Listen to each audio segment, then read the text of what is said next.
नमस्कार बच्चों। आज हम कक्षा 8 में पुस्तक महान व्यक्तित्व में से एक नए अध्याय का अध्ययन आरंभ करने जा रहे हैं। पाठ 28 आचार्य विनोबा भावे। समय समय पर इस देश में ऐसे व्यक्ति जन्म लेते रहे हैं जिन्होंने अपनी विशिष्ट क्षमताओं से देश तथा समाज को एक नई दिशा दी है। ऐसे ही महान व्यक्ति थे आचार्य विनोबा भावे। उनके व्यक्तित्व में संत, आचार्य अर्थात शिक्षक और साधक यानी साधना करने वाले तीनों का समन्वय था। समन्वय यानी मेल जोल था। विनोबा जी का जन्म 11 सितंबर 1895 को महाराष्ट्र के कोलाबा जिले के गागोदा नामक ग्राम में हुआ था। बचपन में विनोबा जी को घूमने का विशेष शौक था। वे अपने गांव के आसपास की पहाड़ियों, खेतों, नदियों एवं अन्य ऐतिहासिक स्थलों का भ्रमण किया करते थे।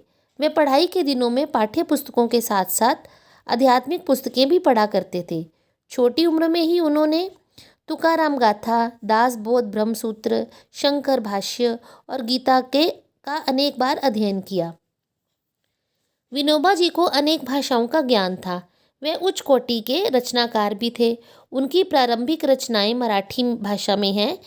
बाद में उन्होंने हिंदी, तमिल, संस्कृत और बंगला में अनेक पुस्तकों की रचना की।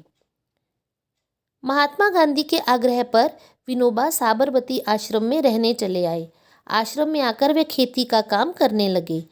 कई महीनों तक वे मौन रहकर कार्य करते रहे। उनके इन कार्यों से प्रभावित होकर गांधी जी ने उन्हें प्रथम सत्याग्रही की संज्ञा दे डाली, यानी उनका नाम रख दिया प्रथम सत्याग्रही। लोगों ने सोचा कि वे गूंगे हैं, पर थोड़े ही दिनों बाद वे उपनिषदों का नियमित वाचन करने लगे तथा खाली समय में संस्कृत पढ़ाने का काम भी देखने लगे। विनोबा जी के पास कक्षा 5 से लेकर ऊंची कक्षाओं तक के बच्चे पढ़ने आया करते थे। उनकी रोचक और प्रभावशाली शैली से बच्चे और शिक्षक दोनों ही प्रभावित थे। लोगों ने उनके गुणों से प्रभावित होकर उन्हें आचार्य कहना प्रारंभ कर दिया। विनोबा जी में आलस्य लेश मात्र भी नहीं था। वे दृढ़ संकल्पी और सच्चे कर्मयोगी थे। विनोबा जी किसी पुस्तक का अध्ययन कर रहे थे, तभी एक बिच्छू ने उनके पैर में डंक मार दिया। दर्द असहनीय था। बिच्छू के जहर से उनका पैर काला पड़ गया। पीड़ा बढ़ने पर उन्होंने चरखा मंगाया और एकाग्र होकर सूत काटने लगे। इसी कार्य में वे इतने तन्मय यानी मग्न हो गए कि उन्हें ना तो बिच्छू के डंक मारने का ध्यान रहा और ना ही पीड़ा का। सुना और गुना भी, यानी कोई चीज़ सीखी और उसका जैसे अपने जीवन में उसको लागू भी किया। गुनना यानी अपने जीवन में लागू करना। विनोबा जी के जीवन पर गीता के उपदेशों का गहरा प्रभाव था। सन 1932 में धलिया जेल में रहकर उन्होंने गीता पर 18 प्रवचन दिए, जो आज गीता प्रवचन के नाम से प्रसिद्ध हैं। वे हर समय चिंतन मग्न में लीन रहते थे। लोगों की सेवा करना उनका धर्म बन गया था। गांधी जी के निधन के बाद विनोबा लगभग 14 वर्ष तक देश के अनेक हिस्सों में घूमते रहे।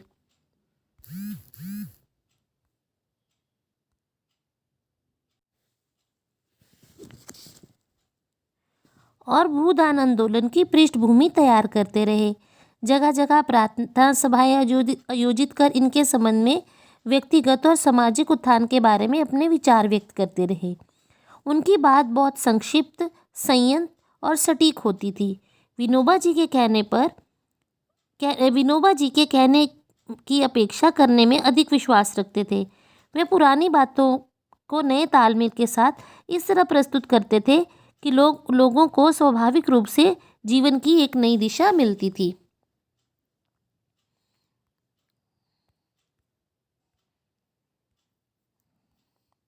विनोबा जी गांधी, तिलक, तुकाराम, तुलसीदास, मीरा, रामकृष्ण और बुद्ध जी के जीवन से बहुत प्रभावित थे। अब यहाँ आप देखिए विनोबा जी के विचार क्या हैं। विनोबा जी कहते थे कि समता का अर्थ है बराबरी। ऐसी बराबरी जिसमें योग्यता के अनुसार सभी का आंकलन हो, यानी सभी को योग्यता के अनुसार आंका जाए, उनकी अमीर या गरीब होने या ऊंची या नीची जाति के होने पर नहीं। भक्ति ढोंग नहीं है। दिन भर पाप करके झूठ बोलकर प्रार्थना नहीं होती है। जिस घर में उद्योग की शिक्षा नहीं है उस घर के बच्चे जल्दी घर का नाश कर देते हैं। स्वावलंबन का अर्थ है स्वावलंबी यानी अपने ऊपर निर्भर रहना। स्वावलंबन का अर्थ है अपने आप पर निर्भर होना, अपनी आवश्यकताओं की पूर्ति के लिए दूसरे का मुंह ना ताकना, अर्थात जितना कमाओ उतना खाओ। अब भूदान क्या था? विनोबा जी देश के कोने कोने में स्थित सुदूर यानी दूर दूर तक बसे हुए गांवों तक जाते थे।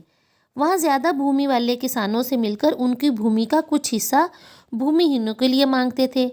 इस तरह भूदान यज्ञ के जरिए देश के अनेक भूमिहीन लोगों को विनोबा जी ने ज़मीन दिलाई। उनका सर्वोदय सिद्धांत क्या था, इसे पढ़ते हैं।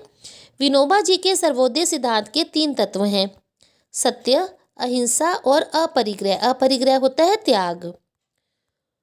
उनका कहना था कि आध्यात्मिक विकास का आधार सत्य है, सामाजिक विकास का आधार अहिंसा और विकास का आधार अपरिग्रह है यानी चीज़ों का त्याग करना।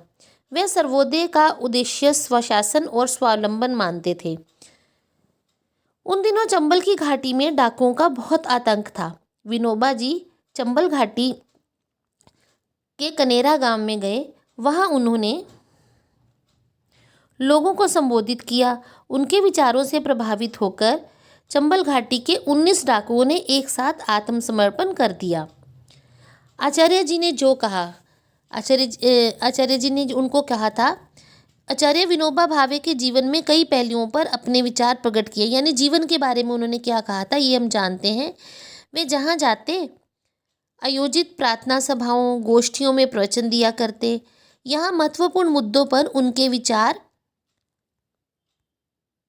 दिए जा रहे हैं, जैसे समता। समता यानी बराबरी। समता का क्या मतलब है?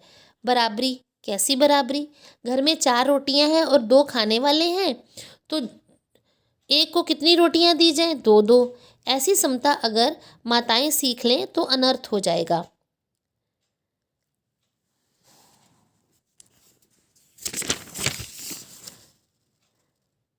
समता दैनिक व्यवहार में किसी के काम की नहीं है। यदि इनमें एक खाने वाला और 2 साल का और दूसरा खाने वाला 25 साल का, तो एक अतिसार से मरेगा। अतिसार मतलब अधिक खा लेने से, और दूसरा भूख से। समता का अर्थ है योग्यता के अनुसार कीमत आंकना, यानी जिसको जितनी ज़रूरत है उसके अनुसार देना। उद्योग के बारे में उनके विचार थे। अपने देश में आलस्य का भारी वातावरण है। ये आलस्य बेकारी के कारण आया है। शिक्षितों का तो उद्योग से कोई संबंध ही नहीं, यानी जो पढ़े लिखे हैं वो उद्योग की तरफ जाना ही नहीं चाहते। जो खाता है उसे उद्योग तो करना ही चाहिए। उद्योग यानी परिश्रम यानी संघर्ष, अपने लिए कार्य करना ही चाहिए, चाहे वह कितना भी किसी भी तरह का हो। घरों में उद्योग का वातावरण होना चाहिए, यानी अपना स्वयं खुद करने की आदत होनी चाहिए। आलस्य की वजह से ही हम दरिद्र हो गए हैं, परतंत्र हो गए हैं। होता क्या है कि जो अमीर लोग होते हैं अपने घरों में कार्य करने के लिए नौकर रखते हैं, खुद उठकर उद्योग यानी परिश्रम यानी जो उठकर अपना काम करने वाला जो भाव है वो नहीं रखते। अब भक्ति के बारे में उनके ख्याल थे कि भक्ति के माने ढोंग नहीं है, हमें उद्योग छोड़कर झूठी भक्ति नहीं करनी है। खाली समय में भगवान का स्मरण कर लो। दिन भर पाप करके झूठ बोलकर प्रार्थना नहीं होती। ऐसा नहीं होता कि सारा दिन हम पाप करें और शाम को प्रार्थना करके अब ईश्वर से अपने पापों को बख्शने के लिए प्रार्थना करें, तो ऐसा नहीं होता है। सीखने सिखाने के बारे में वो कहते थे, जिसे जो आता है वह उसे दूसरों को सिखाए और जो सीख सके उसे खुद सीखे। केवल पाठशाला की शिक्षा पर निर्भर नहीं रहा जा सकता है। अब तालमेल जो था आपस में, उसके बारे में उनके विचार थे। कहा जाता है कि वशिष्ठ ऋषि के आश्रम में गाय और बाघ एक झरने पर पानी पीते थे। इसका अर्थ क्या हुआ? बाघ की ना केवल क्रूरता नष्ट होती थी बल्कि गाय की भी भीरुता यानी उसका जो डरने वाला स्वभाव था वो भी नष्ट हो जाता था। मतलब गाय से उसका भय खत्म हो जाता था और शेर से उसकी क्रूरता खत्म हो जाती थी और दोनों में तालमेल यानी एक सारता आ जाती थी। इस तरह मेल बैठता है। नहीं तो शेर को गाय बनाने का सामर्थ्य तो सर्कस वालों में भी है। एक आदर्श व्यक्तित्व कैसा होना चाहिए उसके बारे में विनोबा जी ने कहा। विनोबा जी के बारे में विचार हैं। विनोबा जी ने अपना सारा जीवन एक साधक की तरह बताया। साधक यानी तपस्वी जो साधना करता है। वे ऋषि, गुरु तथा क्रांतिदूत सभी कुछ थे। उनका व्यक्तित्व कुछ ऐसा तेजस्वी एवं प्रभावशाली था कि कोई भी व्यक्ति उनसे प्रभावित हुए बिना नहीं रह सकता था। अद्भुत व्यक्तित्व के प्रकाश पुरुष आचार्य विनोबा भावे का निधन 15 नवंबर 1982 को हो गया, लेकिन अपने विचारों के साथ वे सदैव हमारे बीच में रहेंगे और हैं। वर्ष 1983 में इन्हें भारत सरकार के द्वारा मरणोपरांत भारत रत्न से सम्मानित किया गया। ये था आज का आपका अध्याय और अब हम इसका अभ्यास कार्य करेंगे। धन्यवाद।